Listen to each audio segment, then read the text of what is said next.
Здравствуйте, у меня гадание для близнецов на теперь уже август 2022 года. Прекрасное время нас с вами ждет, бархатный сезон. Знаете, про близнецов много разного говорят и пишут в интернете. Вот я вам сегодня предлагаю еще один набор допущений. Ну а вы смотрите, согласны или нет. Итак, близнецы не любят сравнивать себя с другими. Близнецы очень интересные люди. Всегда заняты самими собой. Всегда отличаются своим стилем. Очень милые. Не каждый может понять близнецов. А также близнецы никогда не отпускают любимых. Ну, по-моему, все хорошее здесь про вас написали. Итак, впереди август. Карты, это колода Таро Кроули у меня в руках, расскажут, чего вам ждать на работе, в личной жизни и везде-везде. Итак, начинаем с работы. 3 карты на работу. Насколько вам удастся правильно, эффективно поработать в конце лета. 1, 2, 3. Ну что ж, карты активные, очень крупные и живые. Для начала король жезлов вам выпадает. Ну так, традиционно мы его назовем королем. Король жезлов – это продолжение ваших прежде начатых профессиональных дел, ваших проектов. Это может быть продолжение, собственно, самой работы, самого бизнеса, да. То есть прежде отложенные дела теперь возвращаются, появляются какие-то ресурсы, может быть, ваше вдохновение для того, чтобы с новыми силами, с новым огоньком даже как-то за эти дела взяться. Король жезлов – карта очень профессиональная, часто она обещает резкое продвижение в карьере, буквально скачок в карьере. Рядом карта влюбленные. Это крупный выбор, связанный опять же с работой. Это может быть ваш прыжок на новую работу или ваш прыжок на новую ступеньку на вашей карьерной лестнице. Карты эти очень энергичные, то есть они предлагают и вам быть энергичными, и ко многому стремиться, не терять даром времени. Приветствуйте знакомства, связанные с работой, карьерой и бизнесом, потому что король жезлов – это еще и какой-то вдохновляющий человек. Это может быть новый начальник или какой-то знакомый, который зовет вас вот к новым вершинам, к новым достижениям, возможно, на новую работу или на новый бизнес. И август, в случае, если вы поторопитесь, и может быть очень продуктивным. Однако есть и что-то, что нас смущает. 5 пентаклей – карта недостаточных или исчерпанных ресурсов. 5 пентаклей говорит, что и вот на эти подвиги, профессиональные или подвиги в бизнесе, вас подвигнет дефицит, нехватка чего-то. Вот с такими картами вполне можно решиться поменять работу, потому что на этой просто уже не хватает денег, зарплаты не хватает на жизнь. Или поменять бизнес тоже по этой причине, потому что прежний стал приносить какие-то малые прибыли. В целом же могу сказать, что в работе все у вас будет хорошо, здесь нет застоя, здесь нет потерь, здесь нет какой-то ощутимой остановки. Далее деньги. Ваша денежная финансовая история. Что вас ждет с деньгами или сделками, финансовыми проектами. 1, сразу денежная карта. 2 и 3. В деньгах тоже продуктивный месяц. Рыцарь Пентаклей появляется. Это сами деньги, это денежная сумма, это не новости о деньгах, а то, что вы можете уже посчитать и положить в карман. Хорошие прибыли, хорошие премии, выгоды от каких-то ваших сделок, выгодные покупки. Это крупная денежная карта, которая говорит, что и интересы у близнецов денежные тоже будут не мелкие в августе. Туз кубков рядом как подарок, обещает вам подарок, вместе карты говорят, да? Нечто подарочное в финансах у вас наблюдается. Возможности, шансы – это та же возможность разбогатеть сменой работы. Разбогатеть, если вы выберете новую работу для себя, более денежную, или совершите какое-то денежное движение, большую сделку. Это может быть и займ на выгодных условиях, это может быть и наоборот возвращенный долг, который, знаете, если вы его долго ждали, может выглядеть тоже как подарок. И двойка кубков, она здесь в колоде Таро Кроули так даже подписана как любовь. Она обещает очень-очень-очень выгодное и приятное партнерство в деньгах. Появится у вас человек в августе, которому ваши выгоды будут так же близки, как вам. Это не помощь, это скорее абсолютная такая взаимная выгода. Если вы что-то продаете, у вас найдется покупатель. Если вы что-то хотите купить или вложить деньги, инвестировать, у вас найдется продавец или тот, кто эту выгоду вам предлагает и показывает. И двойка кубков советует вам в денежных делах действовать не в одиночку, с кем-то объединяться, находить людей или хотя бы найти одного человека, с которым у вас совпадут денежные интересы. Такой человек где-то будет рядом, то есть не нужно действовать в одиночку в денежных делах. А в целом еще карты вот в такой троицей обещают вам денежный просто подарок. Получите большие деньги в подарок от кого-то. Это может быть связано, видите, здесь любовные карты, романтические есть. То есть это может быть связано и с любовью. Крупный подарок от мужа вашего. Почему бы и нет? Далее как раз любовь. Вот так вот плавно и незаметно мы на тему любви переключаемся. Ваши романтические планы, насколько оправдаются и состоятся. Раз, два, три. 3 карты расскажут близнецам о любви.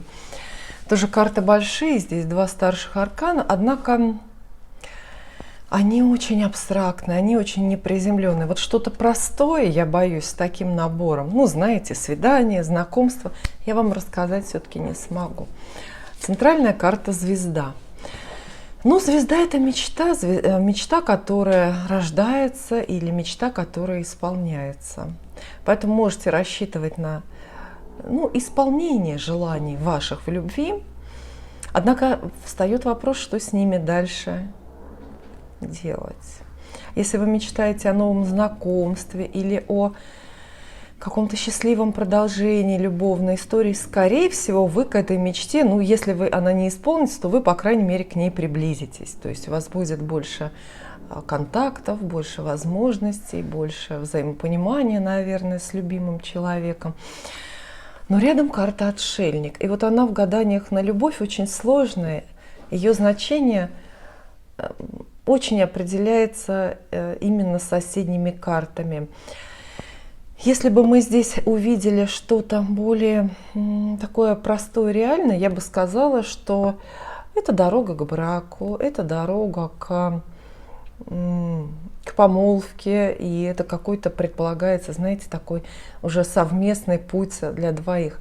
Однако карты немножко такие пространные, противоречивые рядом, поэтому можно допустить, что отшельник для вас это и расставание. Иногда о расставании тоже мечтают, и расставание иногда тоже выглядит как исполнение желания, на которое вы прежде не решались. Это может быть, да, начало любовной истории, если вы, опять же, спрашиваете о знакомствах. Однако Отшельник и звезда — это знакомство с человеком, который далеко от вас, буквально далеко, географически. Это может быть знакомство в интернете, пока с очень-очень размытыми контурами. И как будто бы звезда сияет, то есть вы получаете надежду на любовь или ощущение даже любви, но без серьезного решения или без какой-то серьезной дороги, может быть, без серьезной даже жертвы с вашей стороны, мы гадаем же вам, эта история не продвинется. Карты в таком наборе могут описывать сильные отношения, задевающие душу или даже ранящие душу, но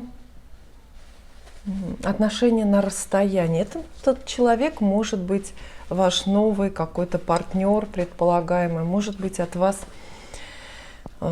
географически близко, да, но он далек морально или ментально. Это может быть человек, которого вы уже выбрали, но до которого сейчас трудно дотянуться. Карты в таком наборе описывают мечты о любви, какие-то перемены внутри себя, может быть, смену планов или представлений о любви, смену своих, не знаю, там, романтических принципов или романтических ожиданий. Иногда они описывают вместе, эти карты, такую не пустую, очень в будущем плодотворную, но все-таки остановку в любовной истории. Это время, когда по факту объективно ничего не происходит, но работает ваша душа и как-то развивается ваше чувство. И вот интересно, что здесь есть еще восьмерка мечей, которая, как она здесь подписана, интервенция, вмешательство. Она говорит, что в любовную историю, новую или длящуюся, вмешиваются люди, вмешиваются обстоятельства, и, скорее всего, нехорошо. Увы, многим эти карты обещают разлуку и вообще в целом отложенную любовную историю из-за вмешательства высших сил, из-за вмешательства людей. Вот такие вот непростые карты, они скорее несут близнецам совет. В вашей любовной истории или ваших любовных представлениях что-то нуждается в корректировке, в переменах. О чем-то придется сильно и как-то по-новому мечтать. И придется много думать и принимать большие решения. И как-то закрываться от других людей, как-то закрываться от третьих лиц. Как-то, может быть, даже оберегать, да, прикрывать собственные чувства от других. Придется что-то скрывать, может быть, даже от вашего партнера что-то скрывать. Свои сомнения, например, или надвигающуюся ревность и свои планы. Но тут как раз с такими картами больше речь идет о планах Вселенной относительно вашей любви, а не о ваших планах. Иногда, знаете, говорят, что Вселенная